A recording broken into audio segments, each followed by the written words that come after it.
दोस्तों आज मैं आपको एक ऐसी स्टोरी बताने वाला हूँ जिससे कि आपको मैजिक ऑफ कंपाउंडिंग के बारे में पता चलेगा। और आज से 20-22 साल पहले आपके पापा ने आपके लिए अगर सही से इन्वेस्टमेंट की होती तो आज आप करोड़ों के मालिक होते। और ये सब हम बहुत ही सिंपल स्टोरीज के जरिए समझने की कोशिश करेंगे। तो ये बात है ईयर 2000 की। 3 दोस्त होते हैं, एक का नाम था रोहन, दूसरे का नमन और तीसरे का राहुल। तीनों की एज 10 साल थी और तीनों दिल्ली में रहते थे। रोहन के पिताजी एक टीचर थे, नमन के फादर एक बिजनेसमैन और राहुल के फादर एक इन्वेस्टमेंट बैंकर थे।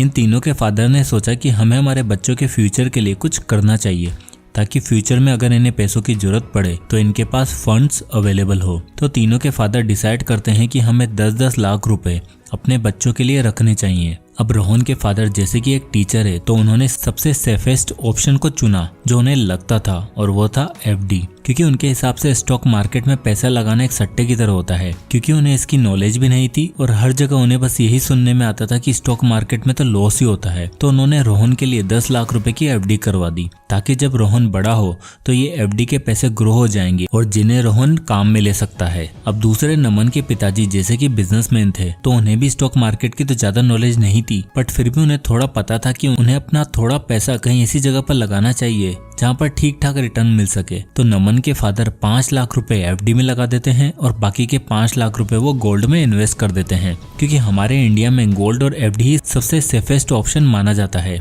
और राहुल के फादर एक इन्वेस्टमेंट बैंकर थे तो उन्हें स्टॉक मार्केट की अच्छी खासी नॉलेज थी और उन्हें पता था कि गोल्ड और एफडी से तो कुछ नहीं होने वाला। हमारे भारत में इन्फ्लेशन ही इतना है कि एफडी और गोल्ड में लगाया हुआ पैसा कभी ग्रो ही नहीं कर सकता। तो राहुल के फादर सबसे पहले एक अपना डीमेट अकाउंट ओपन करते हैं, क्योंकि यही सबसे पहला स्टेप होता है अपनी इन्वेस्टमेंट की जर्नी को शुरू करने का। तो राहुल के फादर अच्छे से कंपनी की रिसर्च करने लगते हैं।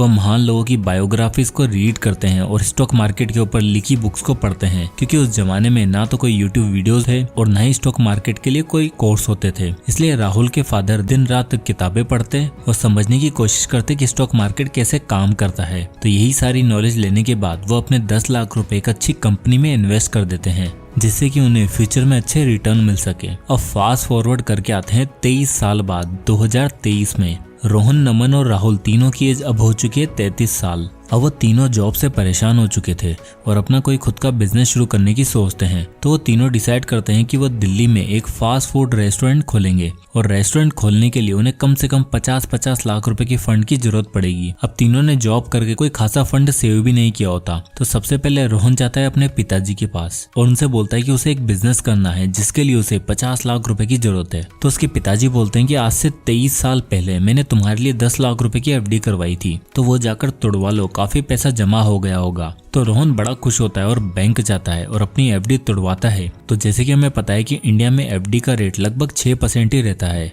तो इस चार्ट से हम ये देख सकते हैं कि रोहन के 10 लाख रुपए 6% के हिसाब से 23 साल बाद हो चुके होंगे लगभग 38 लाख रुपए। तो रोहन के फादर ने इन्वेस्ट किए थे 10 लाख रुपए जो आज 23 साल बाद हो चुके हैं 38 लाख रुपए। और अभी भी रोहन को 12 लाख रुपए की जरूरत पड़ती है और मजबूरी में उसे 12 लाख का लोन लेना पड़ता है। अब इसी तरह नमन भी अपने पिताजी के पास जाता है और पैसे मांगता है। तो उसके पिताजी ने 5 लाख रुपए की तो एफडी करवाई थी और 5 लाख रुपए गोल्ड में इन्वेस्ट किए थे। तो एफडी का रिटर्न अगर 6% जोड़े और गोल्ड का रिटर्न अगर 8% जोड़े तो इस चार्ट से हम देख सकते हैं कि नमन के 5 लाख रुपए की एफडी अब हो चुकी है 19 लाख रुपए और गोल्ड जिसमें उसे 8% का रिटर्न मिला था अब हो चुका है 29 लाख रुपए। तो टोटल नमन के पास आज 23 साल बाद होंगे लगभग 48 लाख रुपए। तो नमन को जितना चाहिए था उतना ऑलमोस्ट पैसा है उसके पास। बट अब चलते हैं सबसे इंटरेस्टिंग पार्ट पर। अब जैसे कि राहुल के पिताजी ने 10 लाख रुपए स्टॉक्स में लगाए थे तो उन्हें 23 सालों में जिस स्टॉक पर लगाए थे उन्हें वहां से 16% का रिटर्न मिलता है। तो देखते हैं राहुल को कितना पैसा मिलेगा।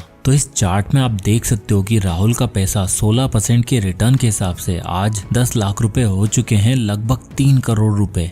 जी 3 करोड़ रुपए। अब यानी कि राहुल के पैसे रोहन से लगभग 10 गुना ज्यादा और नमन के पैसों से लगभग 6 गुना ज्यादा हैं। और अब चाहे तो राहुल अकेले ही खुद फास्ट फूड का रेस्टोरेंट खोल सकता है। तो दोस्तों ये होती है कंपाउंडिंग की ताकत। जहां तीनों के फादर्स ने इन्वेस्ट किए थे सेम अमाउंट 10 लाख रुपए, बट जो चीज अलग थी वह था उन तीनों का माइंडसेट। जहाँ रोहन और नमन के फादर को लगता था कि स्टॉक मार्केट तो सट्टा है, इसमें तो पैसा डूबता ही है, और उन्होंने कभी ये सीखने की कोशिश नहीं की कि आखिर ये काम कैसे करता है, क्योंकि वो लोग दूसरों की सुनी सुनाई बातों पर विश्वास कर लेते थे। और इसीलिए नए इन्वेस्टर्स और ट्रेडर्स को बहुत मुश्किल होती है समझने में कि शेयर मार्केट कोई नसीब का खेल नहीं है। नए इन्वेस्टर्स अपने दोस्तों या रिलेटिव से पूछकर इन्वेस्ट कर देते हैं, जिन्हें खुद उतना ज्यादा एक्सपीरियंस नहीं होता है। उसके चलते कभी कभार भारी नुकसान भी हो जाता है। बिना नॉलेज के शेयर मार्केट में इन्वेस्ट करना हमेशा रिस्की होता है। अगर आपको आपकी मेहनत का कमाई शेयर मार्केट में इन्वेस्ट करनी है तो आपको इसके लिए एक फाइनेंशियल एक्सपर्ट जरूर लगेगा जो आपको सही गाइडेंस देगा। फाइनेंशियल एक्सपर्ट आपके रिस्क लेने की क्षमता के हिसाब से आपको सही इन्वेस्टमेंट ऑप्शन देता है। अगर आप बिना नॉलेज या किसी रिलेटिव फ्रेंड्स के कहने पर इन्वेस्ट करते हो तो उससे बेहतर है कि आप किसी फाइनेंशियल एक्सपर्ट की हेल्प लो, और ये काम करके देगा आपको मोतीलाल ओसवाल। मोतीलाल ओसवाल से जुड़ने पर आपको एक फाइनेंशियल एडवाइजर दिया जाता है जो आपको इन्वेस्टमेंट और ट्रेडिंग से रिलेटेड हर क्वेश्चन का आंसर देता है। यही नहीं, वो आपको इन्वेस्टमेंट से जुड़े सही गाइडेंस भी देगा। ट्रेडिंग एंड इन्वेस्टमेंट करने के लिए आपको सबसे पहले लगता है एक डीमेट अकाउंट। मोतीलाल ओसवाल से जुड़ने के बाद आपको किसी भी चीज की चिंता करने की जरूरत नहीं है, क्योंकि इन्हें 30 साल से भी ज्यादा का एक्सपीरियंस और 50 लाख से भी ज्यादा कस्टमर मोतीलाल ओसवाल से जुड़े हुए हैं।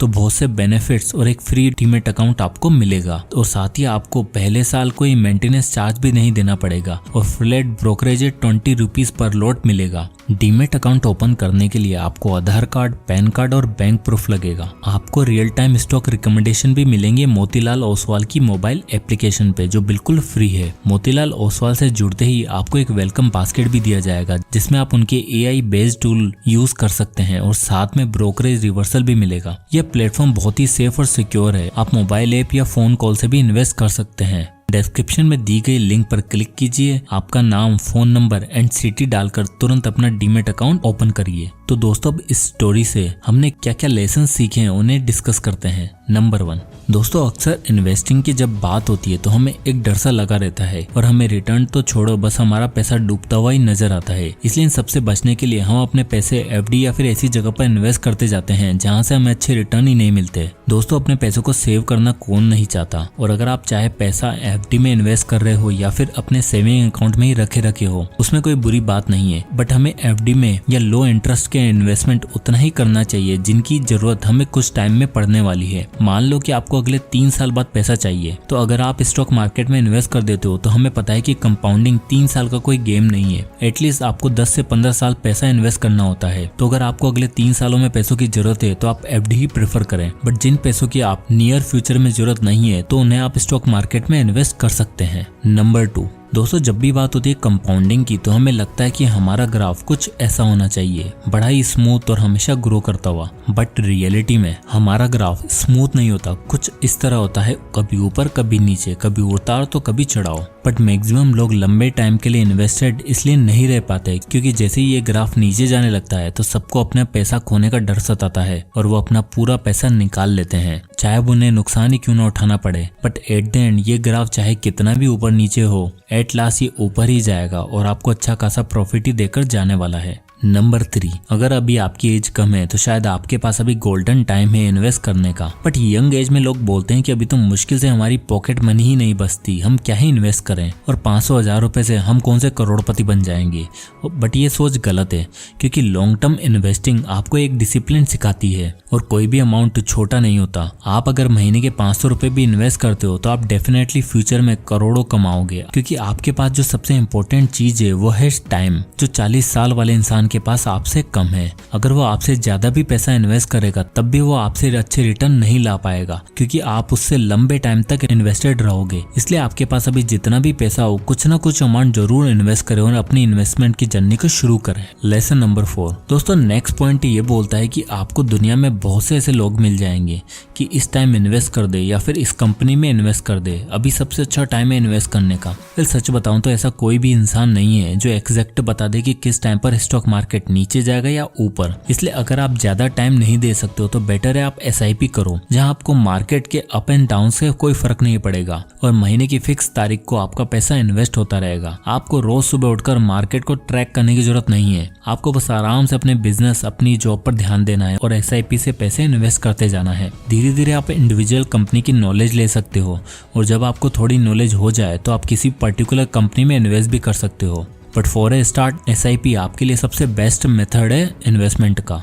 तो दोस्तों इस वीडियो में हमने ये जाना कि पावर ऑफ कंपाउंडिंग का कितना बड़ा रोल होता है हमारी लाइफ में अगर हम ढंग से सही टाइम पर इसका इस्तेमाल करते हैं तो। एंड आई होप कि इस वीडियो से आपको कुछ ना कुछ सीखने को जरूर मिला होगा। तो अगर ये वीडियो आपको पसंद आया हो तो इसे लाइक करें और ज्यादा लोगों तक शेयर करें जिससे बाकी लोगों को भी वैल्यू मिल सके। तो इसी तरह के वैल्यूएबल वीडियोस के लिए हमारे चैनल को सब्सक्राइब करें और बेल आइकन को भी प्रेस करना ना भूलें जिससे कि आपको हमारे वीडियोस की नोटिफिकेशन मिलती रहे। तो मिलते हैं नेक्स्ट वीडियो में, तब तक के लिए जय हिंद।